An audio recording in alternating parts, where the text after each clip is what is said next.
Mes chers compatriotes, demain 4 avril 2025, nous célébrerons ensemble le 65e anniversaire de l'accession de notre pays à la souveraineté internationale. À toutes et à tous, j'adresse mes chaleureuses félicitations. En ce moment de communion nationale, j'ai une pensée émue pour tous les djambars tombés au champ d'honneur et pour tous les êtres chers qui nous ont quittés. Je compatis également au nom de toute la nation à la souffrance de tous ceux qui luttent contre la maladie ou qui traversent des moments difficiles. Cette année encore, la fête de l'indépendance se déroule sous le signe de la communion spirituelle, en plein carême chrétien et au lendemain de la fin du mois béni du Ramadan. Ces moments d'intense ferveur spirituelle et de grâce nous rappellent que la foi est notre plus belle richesse et qu'elle alimente au quotidien notre capacité exceptionnelle à vivre ensemble dans la fraternité, l'harmonie et la diversité. Rendons grâce au Tout-Puissant pour cette heureuse coïncidence et prions ensemble pour qu'il agrée nos dévotions et continue de veiller sur le peuple sénégalais. Face aux défis des temps, les valeurs héritées de nos aînés nous invitent à toujours unir nos forces dans les moments cruciaux de notre histoire. Nous devons tout faire pour préserver ce précieux legs qui constitue une dimension essentielle de notre patrimoine immatériel. C'est cela l'esprit de notre inébranlable volonté de vivre ensemble que résume si bien notre devise nationale: un peuple, un but, une foi. Mes chers compatriotes, voilà 65 ans maintenant que nous avons pris notre destin en main. 65 ans que le Sénégal affirme fièrement sa souveraineté. 65 ans que le Sénégal poursuit sa marche vers le progrès, malgré les turbulences du monde. Porté par l'idéal d'un Sénégal libre, souverain, juste et prospère, les conquêtes successives de droits et libertés ont posé les jalons d'un modèle démocratique fécond qui se renforce de jour en jour par le dialogue. Cette maturité démocratique permet aux divers acteurs politiques et sociaux de notre pays de s'exprimer librement, de rivaliser âprement au besoin, mais toujours de reconnaître le verdict des peuples souverains. Aujourd'hui, plus que jamais, nous devons tirer parti de cette force motrice pour redresser ce qui doit l'être et donner corps aux aspirations de notre peuple et aux espoirs de notre jeunesse. Mes chers compatriotes, le 4 avril, c'est aussi la fête des forces de défense et de sécurité. C'est l'occasion de rendre un hommage à l'ensemble de nos djambars, piliers de notre nation et remparts ultimes de notre quiétude. À vos aînés et à tous nos anciens combattants, je réitère la reconnaissance et la gratitude infinie de toute la nation. Le thème retenu cette année, à savoir vers la souveraineté technologique et industrielle des forces de défense et de sécurité, témoigne de notre ambition collective et du niveau élevé d'exigence que nous nous sommes fixés pour vous accompagner dans votre mission.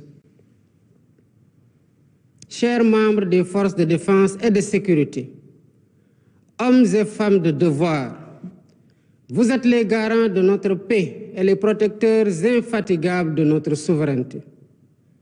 Vous incarnez avec honneur et abnégation l'essence même du concept armée-nation. Votre présence quotidienne auprès des populations, votre engagement actif pour la sécurité nationale, la lutte contre les catastrophes naturelles et la préservation de nos ressources stratégiques font du Sénégal une nation armée pour mieux prendre en charge son destin. À cet effet, la modernisation technologique et industrielle des moyens logistiques et matériels de nos forces de défense et de sécurité, essentielle à notre souveraineté et à notre sécurité collective, est inscrite au cœur de nos priorités. Mes chers compatriotes, voilà un an déjà que nous avons entrepris de transformer profondément notre pays, en dressant avec rigueur et lucidité un diagnostic sans complaisance de la situation économique. Même si la situation actuelle révèle des défis encore plus grands que nous devons relever, le devoir de vérité constitue le socle de la rupture systémique que nous avons engagée avec détermination et responsabilité. D'ores et déjà, le gouvernement s'est résolument engagé dans un vaste chantier de réforme. Elle vise l'optimisation des finances locales, une politique budgétaire transparente, la rationalisation des dépenses et la gestion efficiente de la dette pour préserver la viabilité des finances publiques. Mes chers compatriotes, d'importants efforts ont été consentis pour apurer, pour une période de 4 années, les arriérés dus aux opérateurs agréés pour les semences et pour le matériel agricole pour plus de 80 milliards de francs CFA. Sur un montant de 113 milliards constaté à la fin 2024, une somme de 70 milliards a été décaissée à la fin du mois de mars 2025. Il en est de même du secteur des BTP, où des paiements sur des arriérés de 62 milliards ont été effectués et un montant de 66 milliards est prévu dans la loi de finances initiale 2025. Enfin, l'appurement des rappels, loin d'être exhaustif, a atteint 19 milliards de francs CFA à la fin du mois de mars 2025 pour un effectif bénéficiaire de 9 479 enseignants. Il s'y ajoute des mises en solde concernant 1198 maîtres et professeurs contractuels pour un impact budgétaire annuel de 5 milliards 79. Pour renforcer et soutenir activement l'autonomisation économique des femmes, l'ensemble du territoire et associant agriculture et élevage. Ainsi, dès cette année 2025, nous lancerons le programme innovant des coopératives agricoles communautaires, structure destinée à renforcer les capacités de production des agriculteurs et éleveurs, notamment des jeunes et des femmes, et à favoriser leur accès au marché. Ces avancées réalisées malgré les contraintes budgétaires sont le socle de perspectives ambitieuses. Mes chers compatriotes, dans ce contexte marqué par la rareté des ressources, seule la discipline budgétaire, qui n'est pas négociable, nous permettra d'engager avec confiance le redressement indispensable de nos comptes publics. Le basculement intégral très prochain dans le système intégré de gestion de l'information financière permettra également de renforcer l'intégrité des opérations budgétaires et financières et le suivi strict du patrimoine de l'État. Cette stratégie se traduit par nos efforts constants pour alléger concrètement le coût de la vie, avec la baisse continue des prix des denrées de première nécessité, tout en préservant la qualité de vie des Sénégalais en matière de santé et d'environnement. Ces baisses, comme je l'avais annoncé récemment, se poursuivront par la grâce de Dieu. Avec l'entrée récente de notre pays dans l'ère de la production pétrolière et gazière, nous veillerons à ce que les ressources stratégiques soient exploitées dans la transparence et le respect absolu de l'environnement pour le bénéfice du peuple sénégalais. Dans le cadre de la réappropriation de nos ressources, le processus de renégociation des contrats suit son cours normal. Les résultats obtenus à ce stade sont plus que satisfaisants. Ils seront communiqués à temps opportun au peuple sénégalais. Conscient de la priorité de l'accès universel à l'eau, nous avons engagé la réalisation de la phase 2 des forages ruraux et lancé les études de faisabilité du grand transfert d'eau. Ce dernier projet, très structurant comme les autres, portant sur les autoroutes de l'eau, contribuera à la sécurisation de l'approvisionnement en eau potable pour près de 15 millions de Sénégalais. Dans la même dynamique, nous accélérons les projets sur l'électrification rurale pour l'atteinte rapide de l'accès universel à l'électricité. Pour ce faire, nous veillons rigoureusement à la bonne exécution des chantiers, afin que les délais soient respectés et les coûts maîtrisés, notamment grâce à la renégociation de contrats majeurs permettant l'électrification d'environ 2740 localités supplémentaires. S'agissant du foncier, il a fait l'objet d'un audit inédit ayant conduit à des mesures correctives qui sont en cours de mise en œuvre. Désormais, la gestion du patrimoine foncier se fait avec rigueur, transparence et responsabilité, mettant ainsi progressivement un terme aux pratiques de bradage des terres, tout en garantissant une répartition juste et équitable des ressources nationales. Cette dynamique sera poursuivie avec la relance des concertations sur la délicate, mais nécessaire et inéluctable réforme foncière. Mes chers compatriotes, les efforts déployés pour la mise en œuvre des accords de paix en Casamance sont le témoin de notre attachement à notre vivre ensemble, à notre fraternité restaurée et à l'unité profonde de la nation sénégalaise.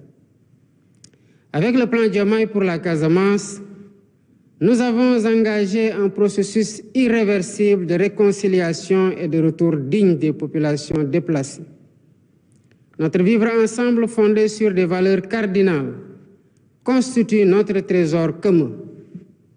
C'est pourquoi la cohésion nationale demeure ma seule et unique boussole. Convaincu que la solidité d'une nation se mesure aussi par sa capacité à dialoguer, j'accorde une importance particulière au dialogue social et à la concertation permanente avec toutes les composantes de notre société. C'est pourquoi j'ai récemment instruit le Premier ministre, M. Ousmane Sonko, d'organiser la grande concertation nationale avec les partenaires sociaux, avec les autorités religieuses et coutumières, la société civile, le secteur privé et l'ensemble des forces vives de la nation. Nous poursuivons sans relâche cette démarche participative et inclusive. Ainsi, nous matérialisons notre engagement à garantir une cohésion nationale toujours renforcée, fondement indispensable du Sénégal juste, solidaire et prospère auquel nous aspirons tous. Il me plaît ainsi d'informer le peuple sénégalais que les lois sur la transparence sont finalisées et mises dans le circuit pour leur examen prochain en Conseil des ministres. Par ailleurs, les travaux du comité ad hoc chargé de la mise en œuvre des consensus issus des assises de la justice se poursuivent sereinement. À ce jour, le projet de loi organique relatif à la Cour constitutionnelle, le projet de révision de la Constitution, le projet de loi organique relatif au Conseil supérieur de la magistrature, ainsi que les décrets d'application y afférents, ont été finalisés et transmis pour validation.